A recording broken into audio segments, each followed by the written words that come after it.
வணக்கம், நான் சுகந்தி, யோகா ட்ரைனர். ரொம்ப நாளாக தைராய்டுக்கு என்னென்ன ஆசனாஸ் பண்ணணும்னு போடுங்கன்னு நிறைய என்கொயரி வந்தது.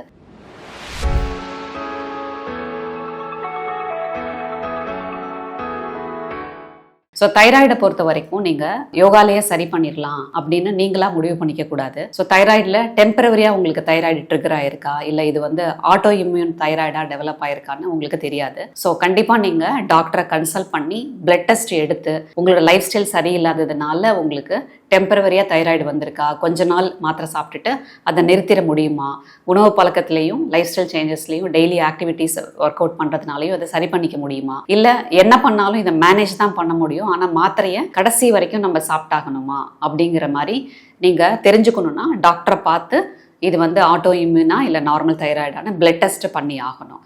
அது பண்ணாமல் நீங்களாக முடிவு பண்ணிக்காதீங்க, நான் சாப்பாட்டை மாற்றிப்பேன், டெய்லியும் ஆசனாஸ் பண்ணால் எனக்கு தைராய்டு சரியாயிடும் நீங்களாக முடிவு பண்ணிக்காதீங்க. ஏன்னா கண்டிப்பாக இது உங்களுக்கு தெரியணும், இது ஆட்டோ இம்யூன் தைராய்டா இல்லை நார்மல் தைராய்டான. கண்டிப்பாக டாக்டரை கன்சல்ட் பண்ணிட்டு தான் நீங்கள் இந்த மாதிரி ஆக்டிவிட்டீஸ்லாம் ஸ்டார்ட் பண்ணணும். ஆசனாஸ் நீங்கள் எப்போ வேணால் பண்ணலாம், ஆனால் இது உங்களை முழுசாக குணமாக்கிறோம், தைராய்டு சரியாக போச்சு அப்படின்னு நீங்களாக முடிவு பண்ணிக்க கூடாது. கண்டிப்பாக டாக்டரை பார்த்து பிளட் டெஸ்ட் பண்ணுங்கள். உணவு முறையை பொறுத்த வரைக்கும் டாக்டர்ஸ் உங்களுக்கு சொல்லுவாங்க எதெல்லாம் சேர்க்கணும் எதெல்லாம் சேர்க்கக்கூடாது அப்படின்னு சொல்லிட்டு. உங்கள் ஹார்மோன்ஸை ட்ரிகர் பண்ணுற மாதிரியான கொழுப்பு சத்து நிறையா இருக்கிற பால், அந்த மாதிரி விஷயங்கள், வெண்ணெய், ஜங்க் ஃபுட், இது எல்லாத்தையுமே நீங்கள் அவாய்ட் பண்ணணும். ஈவன் சோயா ப்ராடக்ட்ஸுமே நீங்கள் கொஞ்சம் கம்மியாக தான் சாப்பிடணும். முட்டைக்கோஸ், காலிஃப்ளவர், ப்ரொக்கோலி இந்த மாதிரி ஐட்டங்களை நீங்கள் தவிர்க்கணும். கருவாடு உங்களுக்கு ரொம்ப பிடிச்ச ஐட்டமாக இருந்தால் கண்டிப்பாக அதை நீங்கள் சாப்பிட்றத நிறுத்தணும். இந்த மாதிரி நிறைய ஃபுட்டில் ரெஸ்ட்ரிக்ஷன்ஸ் இருக்கு. எதெல்லாம் சேர்க்கணும், நிறைய காய்கறி, பழங்கள் இந்த மாதிரிலாம் நீங்கள் நிறைய சேர்க்கணும். ப்ரோட்டீன் ரிச் ஃபுட் நிறைய சாப்பிடணும். இதெல்லாமே டாக்டர் உங்களுக்கு சஜஸ்ட் பண்ணுவாங்க. ஸோ உணவு முறை தான் முக்கியம். முதல்ல நீங்க மாற்ற வேண்டியது உங்க உணவு முறையை. அதுக்கப்புறமா நல்ல தூக்கம், உங்களோட எமோஷனல் ஹெல்த் நல்லா பார்த்துக்கணும்.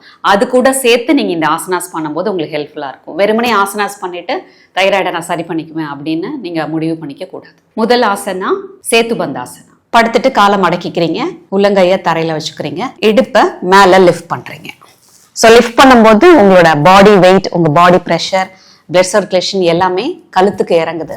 ஸோ தைராய்டு கிளாண்டுக்கு நிறைய பிளட் சர்க்குலேஷன் இம்ப்ரூவ் ஆகுது. ஸோ உங்களால் ரொம்ப நேரம் இடுப்பை ஹோல்ட் பண்ண முடியல அப்படின்னா நீங்கள் உங்கள் கையை வச்சு ஸ்டாண்டு மாதிரி உங்கள் இடுப்பை பிடிச்சிக்கலாம். ரத்த ஓட்டம் கழுத்துக்கு அதிகமாக போகும். உங்களால் எவ்வளோ நேரம் முடியுதோ ஹோல்ட் பண்ணலாம். அதுக்கப்புறமா நீங்கள் ரிலாக்ஸ் பண்ணிக்கலாம். ரெண்டாவது ஆசனா விபரீத கரணி. நீங்க படுத்துட்டு வாலண்டியரா உங்களோட பெல்விக் ஃப்ளோரை ஜம்ப் பண்ணி லிஃப்ட் பண்ணி உங்க கையால நீங்க ஹோல்ட் பண்ணணும். ஓகே, கால் 90 டிகிரிக்கு வரணும். இப்பயும் உங்களோட பிளட் சர்க்குலேஷன் மொத்தமா உங்களுக்கு கழுத்துக்கு இறங்குது.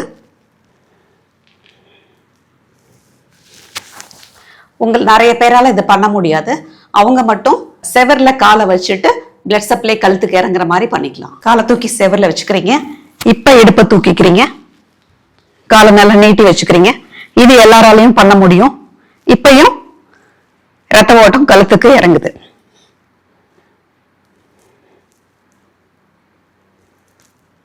மூன்றாவது ஆசனா ஹாலாசனா.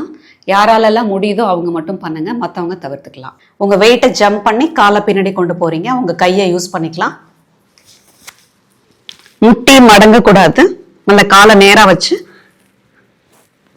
தரைய தொடுறீங்க. கழுத்துல பிரஷர் தெரியணும்.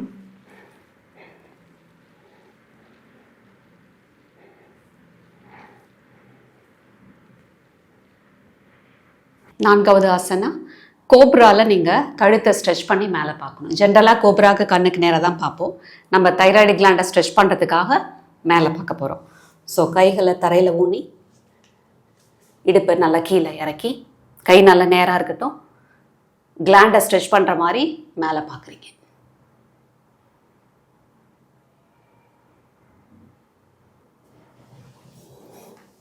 சிசுவாசனால ரிலாக்ஸ் பண்ணிக்கலாம். திருப்பியும் நீங்கள் நெக்கை ஸ்ட்ரெச் பண்ணலாம். ரெகுலராக பண்ணும்போது கண்ணுக்கு நேராக தான் பார்ப்போம். நீங்கள் தைராய்டு கிளாண்டை ஸ்ட்ரெச் பண்ணுறதுக்காக தான் மேலே பார்க்குறீங்க.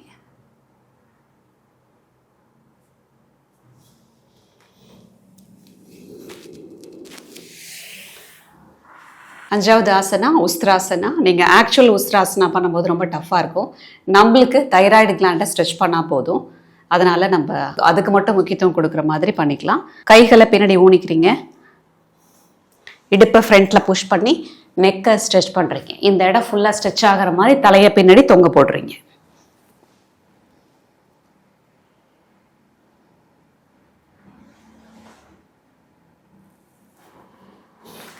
திரும்பவும் உட்காந்துக்கலாம். கவுண்டர் போஸ் பண்ணிவிட்டு திருப்பியும் நெக்கை ஸ்ட்ரெச் பண்ணுறீங்க.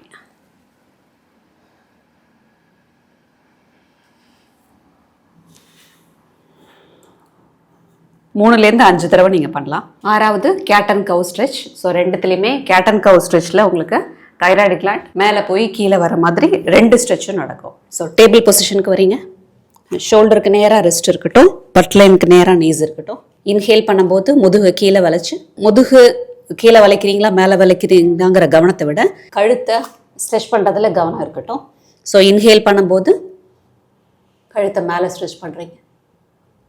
எக்ஸேல் பண்ணும்போது தலையை கீழே தள்ளுறீங்க. Inhale, exhale, inhale, exhale. 5லேருந்து 10 தடவை வரைக்கும் பண்ணலாம். 7வது ஆசனா மத்யாசனா. நல்லா சமணக்கால் போட்டு உட்காந்துக்கிறீங்க. இந்த பத்மாசனால ஒரு காலை மேலே கூட போட்டுக்கலாம். பின்னாடி எல்போஸை தரையில் ஊன்றீங்க. எல்போஸை தரையில் ஊனி உங்களோட உச்சந்தலையை தரையில் வைக்க ட்ரை பண்ணுறீங்க. கழுத்து நல்லா ஸ்ட்ரெச் ஆகிருக்கணும்.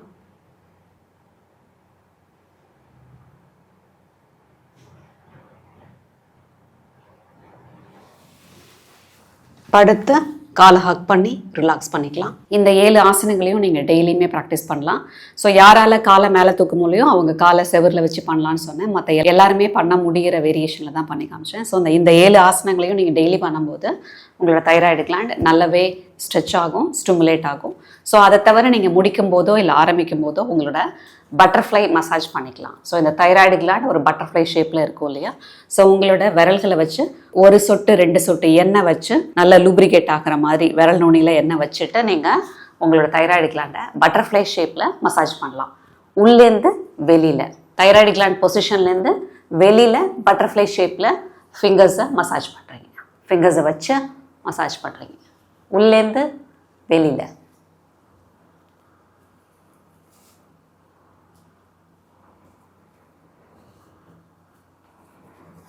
இதை நீங்கள் ஒரு 3 நிமிஷம் பண்ணலாம்.